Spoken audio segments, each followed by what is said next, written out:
Since today is a what I eat in a day, 25 weeks pregnant, where has the time gone? Just kidding. Sometimes pregnancy lasts forever, but then you feel like you blink and it's gone.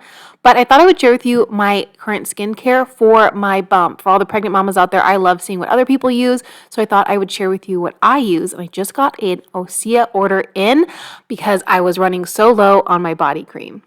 I get comments all the time on Instagram and here on YouTube that I look like I'm glowing. Here's the secret. It's this body oil. Let me tell you, it has so many amazing benefits, from being rich in vitamins, iron, potassium, calcium, B1, B2, B3, B6, B12. But if you want that true pregnancy glow, put this on your face or under your makeup, and it's going to be like, everyone's gonna be like, oh my God, you're glowing. Thank you. It's a pregnancy, but really it's the oil. So I actually combined the seaweed oil along with the body butter because I find I get the best results from it. And so far, knock on wood, no stretch marks, but I did a lot of research pre-pregnancy to see what would work best. And these, not only do they smell amazing, they have not had any aversions to my scent whatsoever, but they make my tummy feel so good. The two together smell absolutely amazing. Every time I put them on, my husband's like, oh, you put your body stuff on, you smell so good. My skin feels enriched with all the vitamins and nutrients, and I know this is going to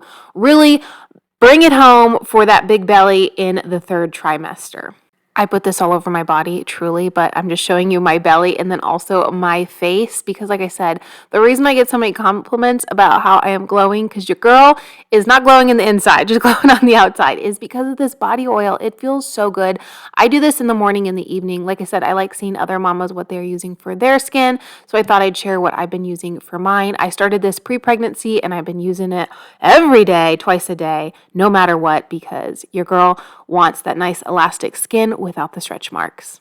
These are two of my must tries, but guess what? Osea gave you guys a great discount. You can go ahead and click the link down in the description box. For a limited time, you're going to get 10% off your order using my code. I might have two current favorites, but I also use their daily moisturizer, and I always share with you all that I use the C serum. I have been mixing my moisturizer and my C serum together, and I love how it makes my skin feel. So yes, I am all about the skincare because you got to make yourself feel good, even if you're not pregnant. So check out the link down in the description box below. I just finished my workout and I thought, you know what? I should check in with you guys and let you know how pregnancy is going. So we are 25 weeks. We have 14 at the most left to go. Why do I say that? Because my high-risk doctor won't let me go past 39. If I hit 39, he's going to induce me. But he told me a few days ago when we went in for our 24-week appointment that he thinks I'm gonna go at week 37. So, I mean, this is what he does for a living. We'll see if he's right or wrong. So I thought I'd give you like a pregnancy update. So I'm still working out, no restrictions. I try to do 30 minutes of cardio every day. Mostly I walk. Sometimes I do spinning. Sometimes I do the Stairmaster. I've been lifting 5 to 6 days a week. I've been doing Sydney Hootie Shell's new program, Flex. Loving that. I also did the last program. I think it was called Drive. I don't remember. I love them. There's a few like moderations I have to make just because of my core, but I'm pretty happy with those workouts so far, and I love the full body ones. I wish there was more of them, even though there's just one a week. So I thought, since I haven't talked to this channel in a little while with pregnancy update, I thought I would give you like the whole shebang of what's been going on. If you want to keep up with my pregnancy, check the link down below for my other channel. I have a vlog channel that's like more pregnancy, gonna move towards more nesting, mom content. Check that out if you want to keep up with me. But I've been getting so many questions on old videos that I was hoping everybody would tap into this one and check for an update. But we were pregnant with twins. We did IVF, we got pregnant with twins, we put in 2 embryos, we had 2 heartbeats. Unfortunately, we lost one of the twins around 8.5 weeks, almost 9. It's really unfortunate, so right now we just have a singlet. I am a high-risk pregnancy case, level 2. There's 5 levels at our clinic for a couple of reasons. The main one being that I have a 2-vessel cord. Normal umbilical cords are 2 arteries and 1 vein. I have 1 vein and 1 artery. So that's the main reason they kept me at high risk. Originally, I was there because of weight loss, IVF, age, and my blood pressure kept going up. But my high-risk doctor actually said that he thinks my blood pressure was going up due to anxiety over appointments. He measures it now after I leave the appointment and it's spot on. So we're good with that. Also, this past week, this is something I haven't shared anywhere on social media yet.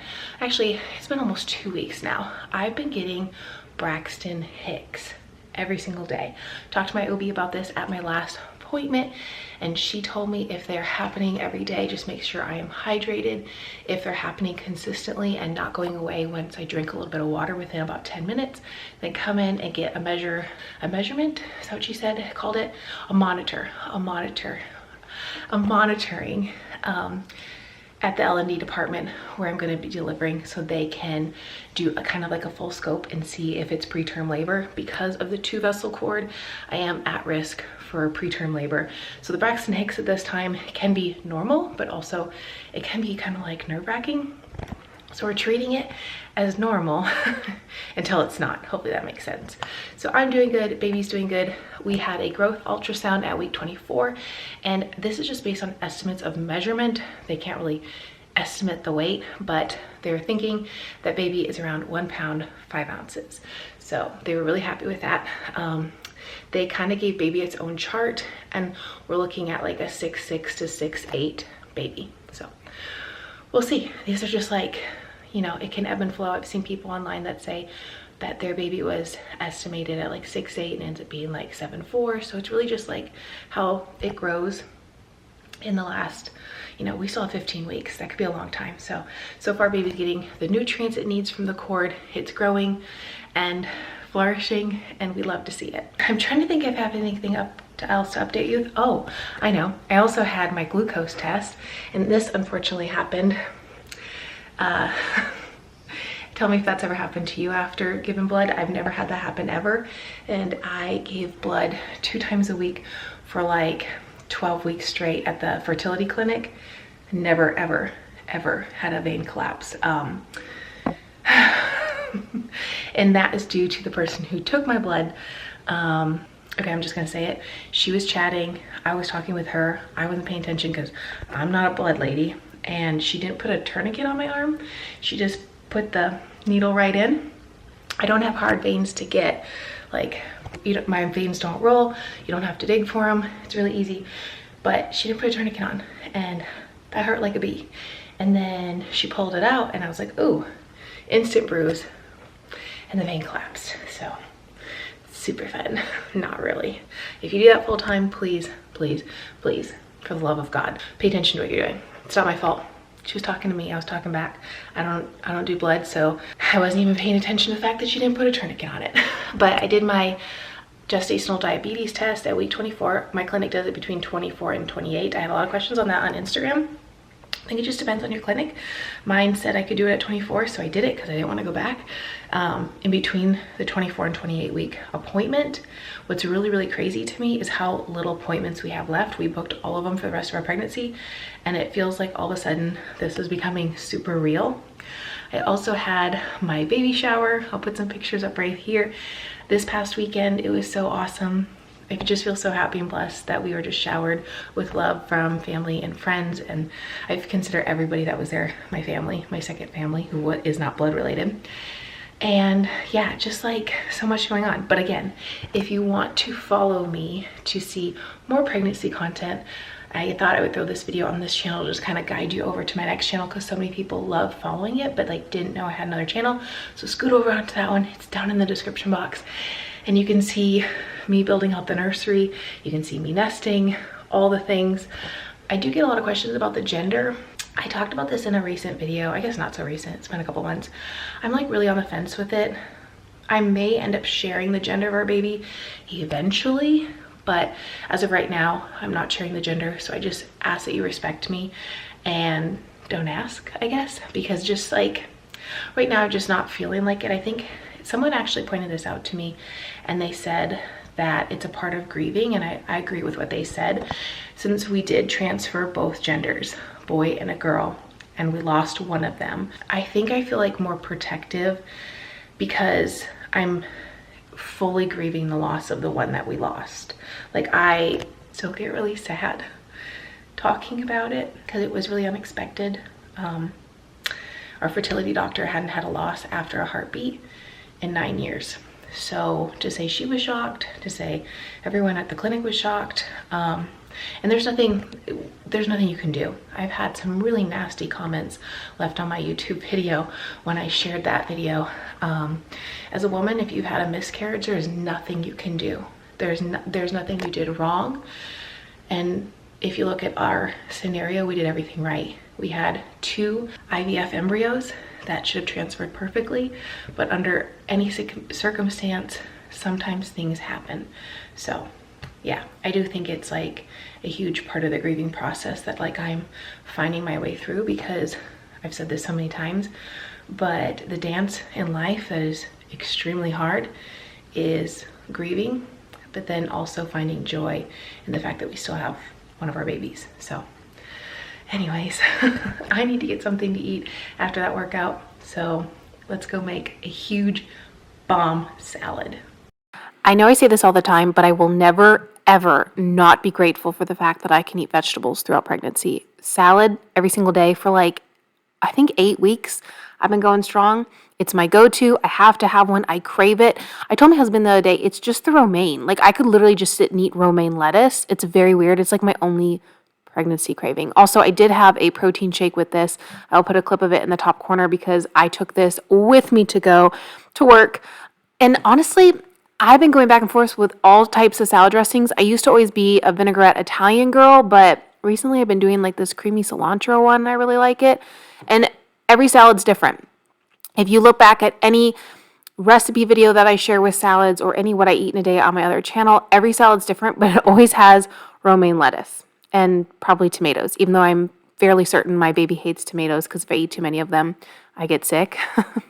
It's like honestly so wild, but it's like not always happening. It's like here or there. Still, I'll update you here in a little bit. Still not shaken over the pregnancy sickness. There's been a lot of updates in this video. I appreciate you being here. Here's my big colorful salad.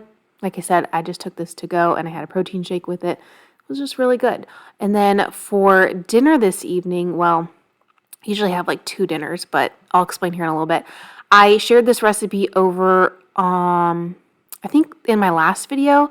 If you check it out, I have cheap meals as low as 20 cents. This little quesadilla burrito thing, I call it a quesadilla because I'm like toasting it. I'm pretty sure it's neither a burrito or quesadilla. It's just some refried beans and a tortilla, but I dip it in barbecue sauce. It is so good. I'm obsessed with it.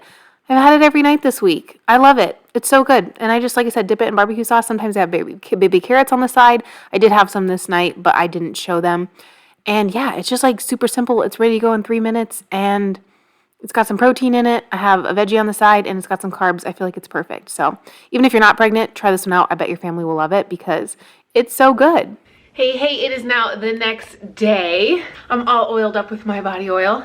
I thought I'd come on here real quick and chat. If you're wondering, gosh, it seemed like you ate so little yesterday. Yes. I did not end up eating what would be like my last meal of the day because I've been back to struggling with night sickness. I'm not sure what's going on. I sent my OB a message.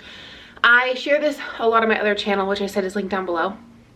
But I struggled a lot from week like 6.5, 7 to I think finally it kind of decreased a lot around week 17. It was either 16 or 17. It's weird how I thought I would never ever forget.